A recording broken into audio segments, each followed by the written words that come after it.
Jason TV, we show the way.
Kama sisi wazee tunacheza, nyewe vijana vipi?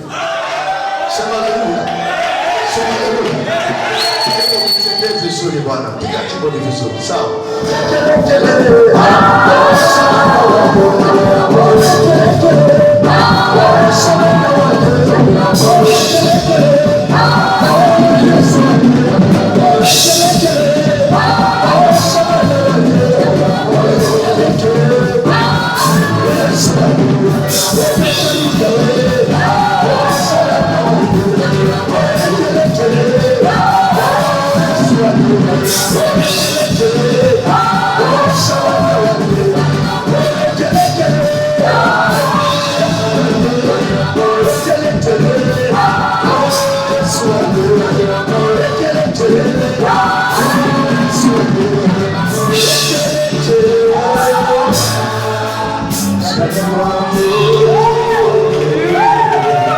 Kupewa sifa wastahili kuheshimiwa, wastahili kuabudiwa,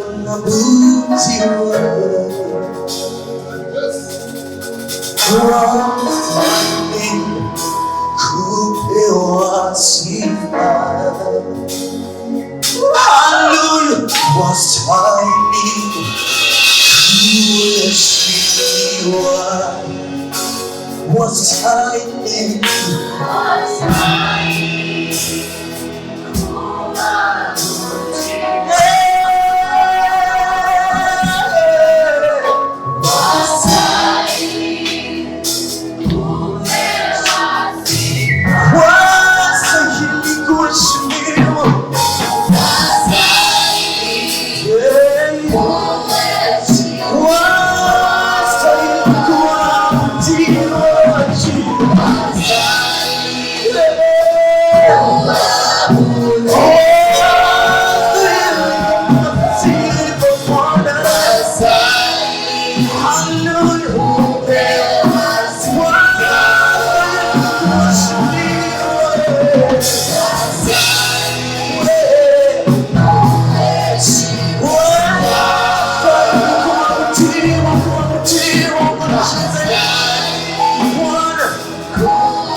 asifiwe sana. Unayo safari ya kwenda kwenye hatima ya maisha yako ukiwa hapa duniani. Lakini safari ya pili unayokwenda ni unakwenda katika nchi ya ahadi ambayo ni mbinguni. Bwana Yesu asifiwe sana. Kwa tupo duniani lakini tunatembea katika safari mbili tofauti, lakini tupo katika uwanja wa eneo moja. Bwana Yesu asifiwe sana. Kwa we have two journey in the same terrain. Tuna safari mbili lakini katika barabara moja.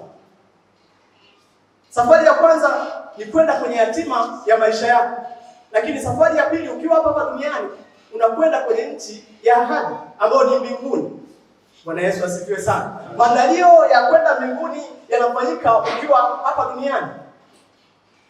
Maandalio ya kwenda kwenye hatima ya maisha yako yanafanyika ukiwa hapa duniani. Bwana Yesu asifiwe sana. Amen. Haleluya. Amen. Hatima ya maisha yako ni nini unapokuwa hapa duniani?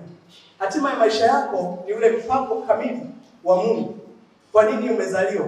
Kwa nini Mungu amekuumba? Bwana Yesu asifiwe sana. Hiyo ndio hatima kamili ya mpango wa wewe kuwepo duniani.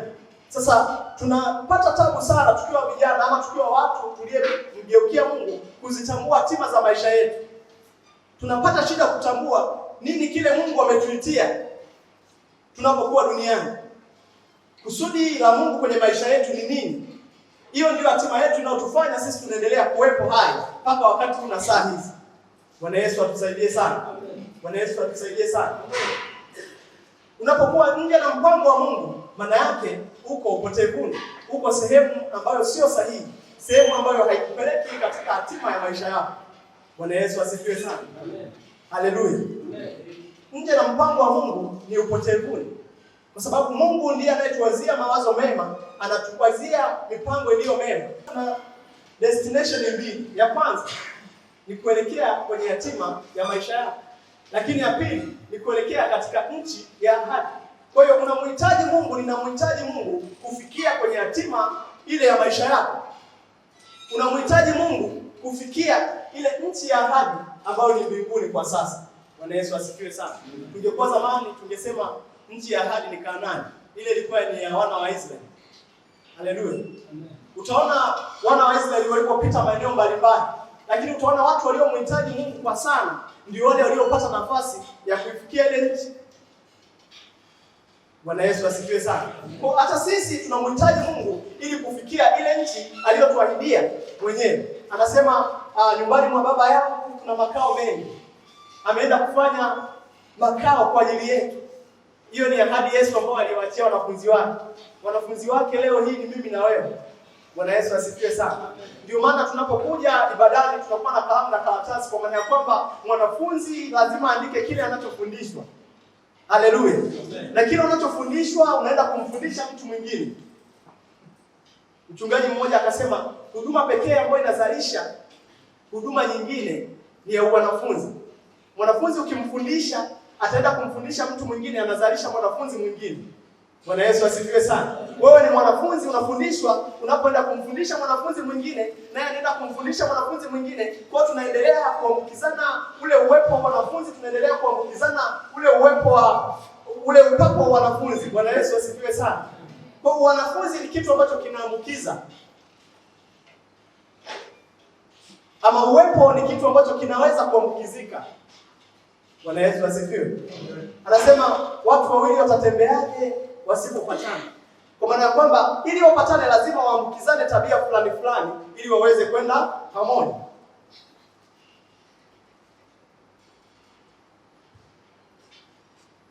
Tukiangalia kwenye ile safari ya kwanza ya kuelekea kwenye hatima ya maisha yako, yako mambo mengi sana. Hatima ya maisha yako ina include vitu vingi sana. Kuna watu wako na malengo yao. Kuna watu wako na maono yao. Kuna watu wako na ndoto zao. Bwana Yesu asifiwe sana. Hivyo ni vitu ambavyo viko kwenye hatima ya maisha yako unapokuwepo duniani. Hatima ya maisha yako imebeba utumishi wako, huduma ambayo umeibeba ndani yako. Hatima ya maisha yako imebeba kalama ile ambayo Mungu ameiweka ndani yako. Wengine wanaanza kuwa wafanyabiashara, wengine wanaanza kuwa wachungaji, wengine wanaanza kufungua vitu mbalimbali. Bwana Yesu asifiwe sana. Ni vile tu Mungu ametuambia kuwa na utofauti, na ndio maana anasema kila mtu ameumbwa katika namna ya kutisha na ya ajabu, kwa maana ya kwamba kila mtu ana utofauti wake kulingana na vile Mungu alivyomuumba. Bwana Yesu asifiwe sana.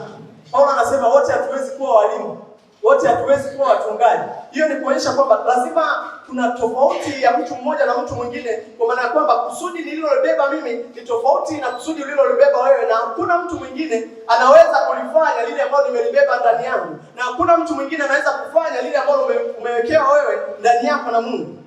Bwana Yesu asifiwe sana. Haleluya.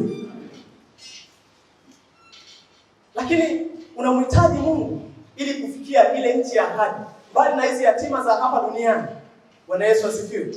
Duniani tunayo mambo mengi ambayo tunaishi, tunayapitia, lakini tunamhitaji Mungu kwenye hayo tunayoyapitia. Utukufu wa Mungu uonekane kama katika masomo yetu. Hatima yako katika chuo cha madini ni nini? Mungu anataka aonekane kwenye hatima yako unapokuwa mahali fulani. Mungu anataka aonekane kwenye ile hatima ya maisha yako unapokuwa katika nafasi fulani. Bwana Yesu asifiwe sana. Lakini pia katika safari ya kuelekea mbinguni unamhitaji Mungu, kwa sababu Mungu ndiye anayekutia nguvu, anayekuwezesha kushinda majaribu.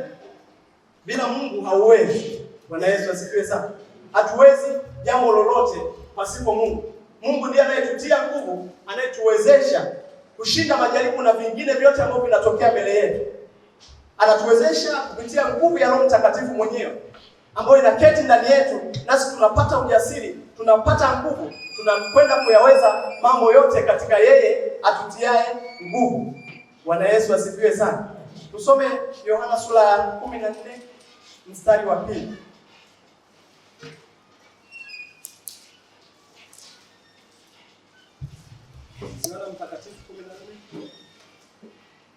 Yohana Mtakatifu sura ya 14 mstari wa 2. Biblia inasema, nyumbani mwa Baba yangu mna makao mengi, kama sivyo ningaliwaambia, maana naenda kuangalia mahali. Amen. Biblia inasema nyumbani mwa Baba yangu kuna makao mengi. Hii ni nchi ya ahadi ambayo Yesu alituambia mwenyewe kwamba kunayo makao mengi ambayo anakwenda kutuandalia. Kwa hiyo ili kuyafikia yale makao Yesu ambao amekwenda kuyandaa kule mbinguni, tunamhitaji Mungu. Pasipo Mungu hatuwezi kufika katika ile nchi ya ahadi Mungu ameiahidi kwenye maisha yetu. Tunapokuwa duniani tunamhitaji Mungu, lakini tunapoendelea kutembea kwenye maisha ya wokovu tunamhitaji Mungu. Maana pasipo Mungu hatuwezi jambo lolote. Pasipo Mungu hatuwezi kutenda jambo lingine ambalo litatufanya sisi tupate kibali mbele za Mungu. Bwana Yesu asifiwe sana. We need God so we can go forward. Tunamhitaji Mungu ili tuweze kusonga mbele. Kwa sababu pasipo Mungu tutajikuta hatuna nguvu, tumeishiwa hata cha kufanya. Bwana Yesu asifiwe sana. Kwa hiyo Mungu ndiye anayetupa nguvu ya kusonga mbele. Mungu ndiye anayetupa ujasiri wa kusonga mbele. Angalia wakati wa kina Petro walipojaa nguvu za Roho Mtakatifu, ndipo walipopata ujasiri wa kwenda hata kutoka nje kuweza kunena maneno ya Mungu, kuweza kufundisha na kuhubiri habari njema. Lakini before Petro hakuwa na ujasiri hata wa kusema chochote. Alitishiwa na kijakazi kwamba wewe unaonekana kama mwanafunzi wa Yesu, akakataa. Bwana Yesu asifiwe sana. Kwa nini alikataa? Alikuwa hana nguvu ya Mungu ndani yake. Baada ya kupokea nguvu ya Roho Mtakatifu, alikuwa shujaa wa Injili. Alikuwa mtu hodari kwa sababu hakuogopa kitu kingine chochote, bali alimtazamia Mungu ambaye alimtia nguvu kwamba anayaweza mambo yote. Hakuona aibu tena kusimama mbele za watu kuhubiri Injili. Hakuona aibu kuona kwamba atachapwa viboko na kwamba atavuliwa nguo. Aliendelea kujitia nguvu katika Mungu ambaye yeye alimtia nguvu kwa Roho Mtakatifu. Bwana Yesu asifiwe sana. Tunamhitaji Mungu ili kufika kwenye nchi ya ahadi. Bwana Yesu asifiwe sana. All things we are doing here on the earth, tunafanya ili mwisho wa siku tukaulisi ule ufalme wa mbingu. Yesu katika kitabu cha Mathayo sura ya 6 anasema mtu akifanya jambo zuri akasifiwa na watu, thawabu yake atakuwa ameipata hapa duniani. Mtu akipenda kusifiwa kwa kila kitu ambacho anakifanya, thawabu yake ataipata hapa duniani. Lakini kwenye sura ya 5 Yesu anasema heri ninyi mkiuziwa kwa ajili yangu. Bwana Yesu asifiwe sana. Anasema atawafuta machozi ile siku mnaingia mbinguni. Atawakumbatia kwa furaha ile siku mnaingia mbinguni. Bwana Yesu asifiwe sana. Duniani tunayo dhiki. Yesu anasema duniani mnayo dhiki, siwaombei ili mtoke kwenye hiyo, nawaombea ili Mungu awawezeshe. Bwana Yesu asifiwe sana. Tupo kwenye vita ambavyo tunamhitaji Mungu ili kuvishinda. Tusipokuwa na Mungu hatuwezi kutoboa. Tusipokuwa na Mungu hatuwezi kushinda. Tunamhitaji Mungu awe upande wetu ili tuwe na nguvu za kuweza kushinda vita. Bwana Yesu asifiwe sana. Bwana Yesu asifiwe sana. Amen. We need God for sure. Tunamhitaji Mungu ili aweze kutusaidia ili tuweze kufika kwenye ile nchi ya ahadi. Mimi na wewe tunatazamia siku moja tukaonane kule mbinguni. Sijui mwenzangu unafikiria nini kwa maisha ya leo. Sijui kama unamtumikia Mungu ili uonekane duniani. Sijui unamtumikia Mungu ili uonekane unafahamu. Mimi natazamia kwenda mbinguni siku moja. Wangapi wanatazamia kwenda mbinguni mahali hapa? Wangapi wanatazamia kwenda mbinguni mahali hapa? Tunafanya yote haya tukitafuta ufalme wa mbingu. Tumeacha vitanda, tumeacha shughuli zote, tumekuja kwa Mungu. Tunautafuta ufalme wa mbinguni kwanza, ili kana kwamba tuzidishiwe vile vitu vingine. Bwana Yesu asifiwe sana. Haleluya.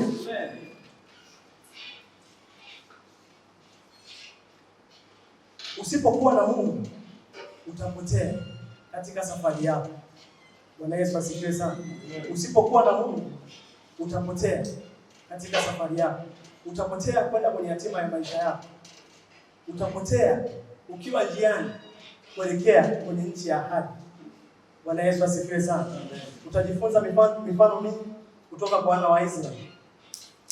Njiani walimwacha Mungu, kuna maeneo na utaona kabisa walikuwa wanapotea. Wakienda kwa vichwa vyao, wakienda kwa akili zao, wanapotea. Lakini wakimuita Mungu, wanaenda kwenye njia sahihi ambayo inawaongoza kufika kwenye destination. Unamhitaji Mungu kufikia hatima ya maisha yako ukiwa hapa duniani. Unamhitaji Mungu kufikia malengo yako. Unamhitaji Mungu kufikia maono yako. Bwana Yesu asifiwe sana. Unamhitaji Mungu kufikia ndoto zako. Bwana Yesu asifiwe sana. Unamhitaji Mungu kufika mbinguni. Pasipo Mungu hautaweza. Pasipo Mungu utajikuta umefika sehemu ambayo sio sahihi kabisa. Kwa sababu Mungu ndiye director, ndiye kiongozi anayetuongoza tupite wapi ili tufike wapi. Bwana Yesu asifiwe sana. Kuna wakati tunaishi kwa mazoea, tunatembea, tunaenda, tunafika mahali, tunaona kwamba ni sisi tumefanya, lakini tunasahau yule aliyetuwezesha kufanya yale ambayo tumeyafanya. Bwana Yesu asifiwe sana. Nitampa mfano wa Samsoni, mtu wa Mungu aliyekuwa na nguvu zaidi ya mtu mwingine duniani na hajawahi kutokea mpaka leo, nguvu za mwili. Alikuwa akifanya mambo makubwa sana. Anaua simba, anakata kamba, yaani vitu ambavyo wanadamu wa kawaida hawezi kuvifanya. Lakini kuna wakati alijisahau, akamwacha Mungu. Akaanguka kwenye dhambi ya uzinzi. Bwana Yesu asifiwe sana. Nguvu za Mungu zikamtoka. Akajikuta yuko yeye kama yeye. Na tunaona hatima yake ilipoishia. Bwana Yesu asifiwe sana. Aliishia katika hali mbaya sana. Kwa sababu tu alimwacha Mungu. Ukimwacha Mungu utapotea katika uelekeo sahihi. So God is a director who gives the direction of where we are going. Bwana Yesu asifiwe sana. It's come a time tunachoka. Unakuta umepotea kwenye track ambayo Mungu alikuweka. Lakini yeye anasema ukiniita mimi hata kama umepotea nitakuja, nitakuitikia, nitakurudisha kwenye track ambayo nilikuweka mwanzo. Bwana Yesu asifiwe sana. Anachoangalia ni unyenyekevu wetu tunaporudi kwa Mungu, tunapoomba toba mbele za Mungu. Anasema mwanangu amenirudi, kama yule mwana mpotevu alivyorudi, alifanyiwa sherehe kubwa sana na baba yake. Kwa tunapomuita Mungu, hata kama tumepotea kwenye ile track ambayo alikuwa ametuweka mara ya kwanza, anaturudisha kwa upole. Bwana Yesu asifiwe sana. Kwa usipokuwa na Mungu, utapotea ukiwa safarini. Utapotea kufika kwenye hatima ya maisha yako. Utapotea kuelekea kwenye nchi ya ahadi. Bwana Yesu asifiwe sana. Njiani viko vikwazo vingi, yako mabonde mengi, lakini anasema anakutia nguvu yeye ili uweze kuvuka mabonde na milima. Bwana Yesu asifiwe sana. Unapomwita Mungu, anakutia nguvu kuvuka kile kilichopo mbele yako. Bwana Yesu asifiwe sana. Mungu anasema hawezi kukupa jaribu ambalo liko nje ya uwezo wako. Na kila jaribu linapokuja, litakuwa na mlango wake wa kutokea. Unachohitaji nini? Ni kumtazama Mungu ambaye anakuwezesha. Ni kumtazama Yesu aliyekufa msalabani. Ni kumtazama Yesu ambaye alijitoa maisha yake kwa ajili ya maisha yako. Bwana Yesu asifiwe sana. Amen. Lakini Mungu anasema yeye hajakuacha kwa sababu amekuchora katika vitanga vya mikono yake. Anasema mama mzazi anaweza akakuacha. Ndugu zako wanaweza akakukataa. Baba yako anaweza akakufukuza nyumbani. Lakini yeye kamwe hatakuacha. Maana ameahidi atakuwa na wewe hata ule utimilifu wa dahari. Bwana Yesu asifiwe sana. Haleluya. Kumhitaji Mungu ni kumpa nafasi kubwa ya maisha yako. Awe controller of your activities, awe director wa kila kitu unafanya. Bwana Yesu asifiwe sana. Hakuna kitu utatanguliza kufanya bila Mungu kumuita afanye kwanza. Haleluya. Utakumbuka kisa kimoja cha Petro na Yesu. Yesu alipokuwa akitembea kwenye maji, Petro akamwambia, kama ni wewe kweli niruhusu nini? Bwana Yesu asifiwe sana. Kwa maana kwamba alimuita Mungu kwanza, alafu ndio akaanza kutembea. Akamwona tu Yesu akasema, Yesu naomba nije. Bwana Yesu asifiwe sana. Alimwambia kwanza, kama ni wewe kweli naomba nije. Maana yake nini? Kwenye kila jambo unataka kufanya, lazima umshirikishe Mungu, alafu ndio ufanye. Bwana Yesu asifiwe sana. Amen. Lazima umshirikishe Mungu ndio ufanye. Tumesema tunamhitaji Mungu kufika tunapokwenda. Yapo mambo mengi kama vijana, kama wanadamu tumeyapanga kwenye maisha yetu, ambayo tunayatazamia baada ya miaka 2-3 mbeleni. Imekuwa kama ni safari ambayo tutapita katikati hapa kuja kufikia kule ambapo tunakwenda. Unamhitaji Mungu kufika kule. Bwana Yesu asifiwe sana. Unamhitaji Mungu kufika kwenye maono yale ambayo unayaona kwenye maisha yako. Haleluya. Lakini kumhitaji Mungu ni kumpa maisha yako, kumfanya kuwa Bwana na Mwokozi wa maisha yako. Haleluya. Kwa maana fupi tu ni kuokoka. Unaposema unamhitaji Mungu, maana yake ni uokoke. Uyatoe maisha yako kwa Kristo. Yesu anasema alitupenda kwanza, alafu sisi ndio tunatambua thamani ya pendo lake, tukakubali kumfuata. Bwana Yesu atusaidie sana. So kumhitaji Mungu ni kumpa maisha yako, kumfanya awe Bwana na Mwokozi wa maisha yako. Utasoma Ufunuo sura ya 3 mstari wa 21 ambapo anasema, tazama nasimama mlangoni na bisha hodi. Mtu akifungua nitakuja kufanya makao ndani yake. Kana kwamba unampa Yesu kila kitu, atawale kwenye maisha yako. Unamfungulia Yesu kwenye biashara yako, unamfungulia Yesu kwenye masomo yako, atawale. Bwana Yesu asifiwe sana.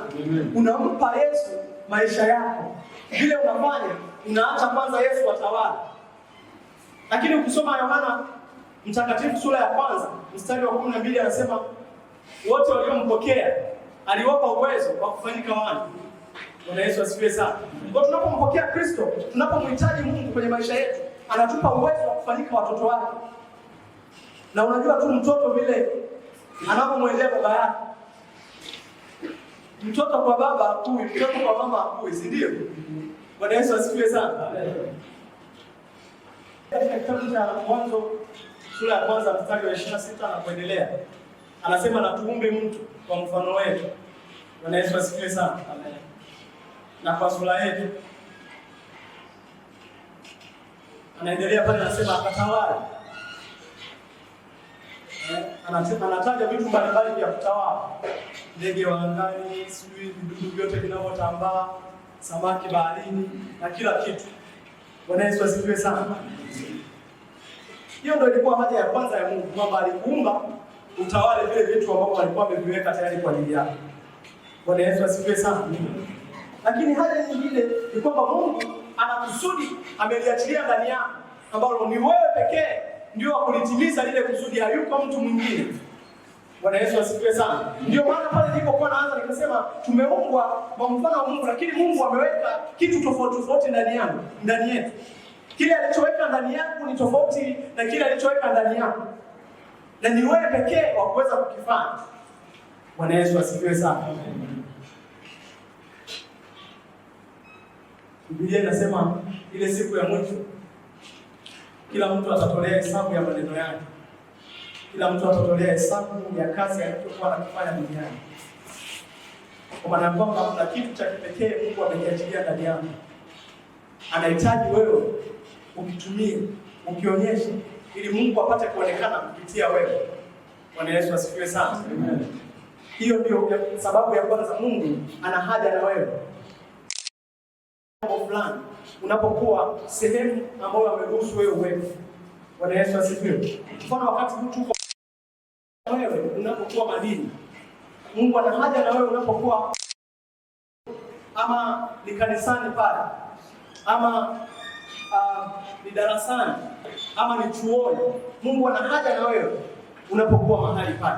Hajaruhusu tu uende ukasome pale chuoni, lakini pia kuna vitu ameviruhusu ukavifanya ukiwa unasoma mahali pale. Bwana Yesu asifiwe sana. Mungu ana haja na wewe. Lakini kitu cha mwisho kwenye haja na wewe, Mungu ana haja na wewe. Anasema thamani yako ni kubwa vile, yaani kuliko vile unavyojidhani. Bwana Yesu asifiwe sana. Mungu anasema ametuumba kwa mfano wake. Hebu just imagine unafanana na Mungu. Hebu angalia jirani yako anafanana na Mungu, mfano wa Mungu. Bwana Yesu asifiwe sana. Usikimbie ule msemo wa Waswahili kwamba wanasema MC wakiwa kwenye sherehe zile, anakwambia hebu mgeukie jirani yako mwambie umependeza. Sasa kuna wengine mtu hajapendeza wanasema haya hata uongo. Bwana Yesu asifiwe sana. Kwa unaangalia na utasula kweli hii imependeza kweli, lakini vile uliko ni sura na mfano wa Mungu. Sasa utaanza kujiuliza Mungu ana sura ngapi? Yaani hizi zote hizi ni sura za Mungu. Bwana Yesu asifiwe sana. Mungu amekuumba katika thamani kubwa sana, tofauti na vile wakati mwingine unafikiria. Kuna watu wamezoea kujidharau wasema mimi ni hivi hivi, lakini mbele za Mungu kuna thamani kubwa sana. Bwana Yesu asifiwe sana. Wasomi wazuri wa kitabu cha Ufunuo wanasema hivi, sisi yani tukiwa kule mbinguni tuna vyeo zaidi hata ya malaika. Bwana Yesu asifiwe sana. Kwa tuna thamani kana kwamba hata malaika bado wako chini yetu. Hebu just imagine malaika hujai kumuona, lakini una thamani kumzidi wewe. Bwana Yesu asifiwe sana. Kwa nini tunamhitaji Mungu? Kwa sababu Mungu ana haja na wewe. Kuna vitu Mungu anataka akutumie kuvifanya ukiwa duniani, kwa sababu Mungu ni roho. Na imewapasa wamwabudu katika roho na kweli. Kwa maana ya kwamba kama Mungu ni roho, ili kufanya kazi anahitaji mwili. Na mwili ni nani? Ni wewe.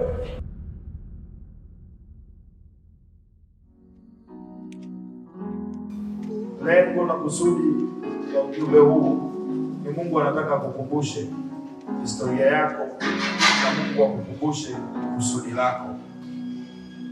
Dunia hii inaendeshwa kwa mifumo.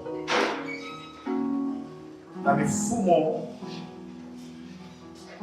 uko mfumo wa shetani na uko mfumo wa Mungu katika dunia hii tunayoishi leo. Lakini kabla hujaja mfumo wa shetani, ulikuwa mfumo wa Mungu ambao Adamu alikuwa anaishi kwa mfumo. Adamu alipoanza kutenda dhambi, mfumo wa shetani nao ukaanza kufanya kazi. Sasa sitaki kuongelea sana huko, lakini kwa wataalamu waliosoma theolojia na wanaoendelea kusoma theolojia na wanaoendelea kusoma leo hii, iko mifumo ya aina miwili. Mfumo wa kwanza wanauita Ergasia Systema. Mfumo wa kwanza wanauita Ergasia Systema. Ergasia Systema ni mfumo uliobuniwa na watu wachache duniani kwa miaka ya zamani ili kuua mfumo wa kitaalamu ambao Mungu ameuweka, ili kuua mfumo wa Mungu ambao unaoleta mfumo huo wa pili unaitwa Scopus Systema. Scopus system ndio mfumo wa Mungu. Mfumo huu ni wa kutumikia kusudi la Mungu. Kwa nini uonekane ukiwa unasali? I'm sorry, I was busy. Alikuwa busy. Kwa nini?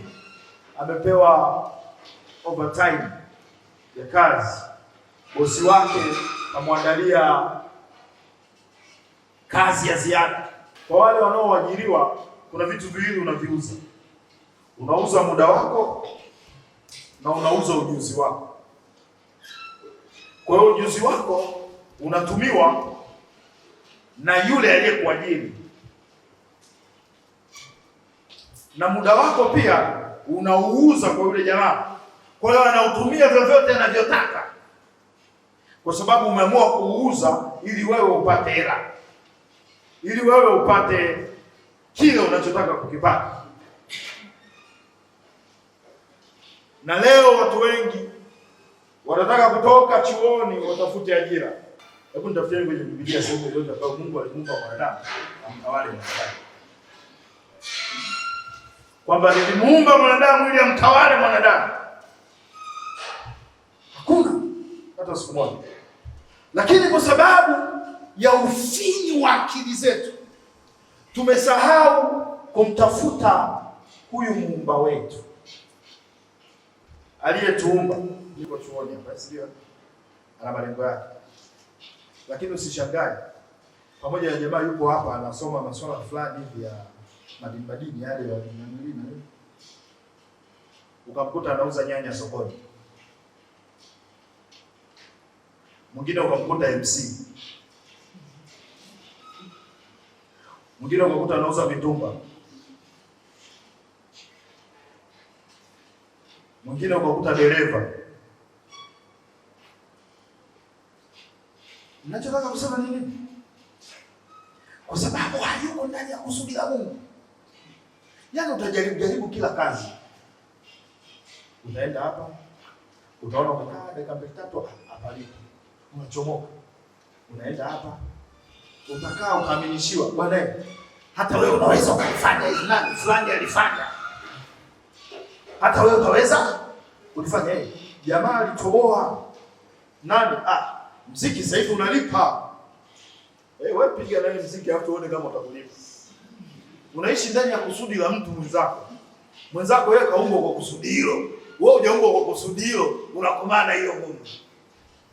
Unatakafuta na kasauti unaenda unakanoa. Yaani unatafuta mzee kanakuja kanakaa vizuri.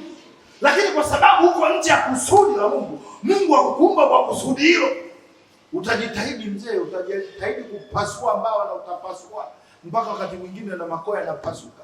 Alafu unarudi unasema mwanangu, hao jamaa atakuwa anatumia vitu vingine. Kumbe hakuna cha kutumia vitu vingine. Mwenzako anaishi ndani ya kusudi. Tunapokaa kwa Mungu, tunatakiwa tujitambue. Mfano mahali hapa tumefika, mimi najua kabisa kuna wengine wamekuja kwa sababu fulani alimwambia njoo. Lakini isingekuwa hivyo asingekuja. Kuna mwingine amekuja hapa kwa sababu amekosa sehemu ya kwenda. Nasema hivi, bwana acha niende angalie. Kuna wengine tu wamekuja hapa ili tuone hao jamaa, tuone watafanya nini, kitakuaje, labda kwa sababu fulani amekosekana. Kwa wengine na wenyewe wamekuja hapa kwa ajili tu ya ujumbe, alafu wapeleke na maneno. Sio wote waliokuja kwa ajili ya kusudi la Mungu. Lakini usiku huu wa leo, huo umekuja kwa kusudi la aina yoyote, yaani uchomoke hapa bila kukutana na kusudi la Mungu.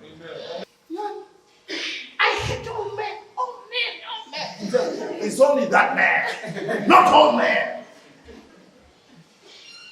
There is only one man who is best than all men. That's Jesus Christ.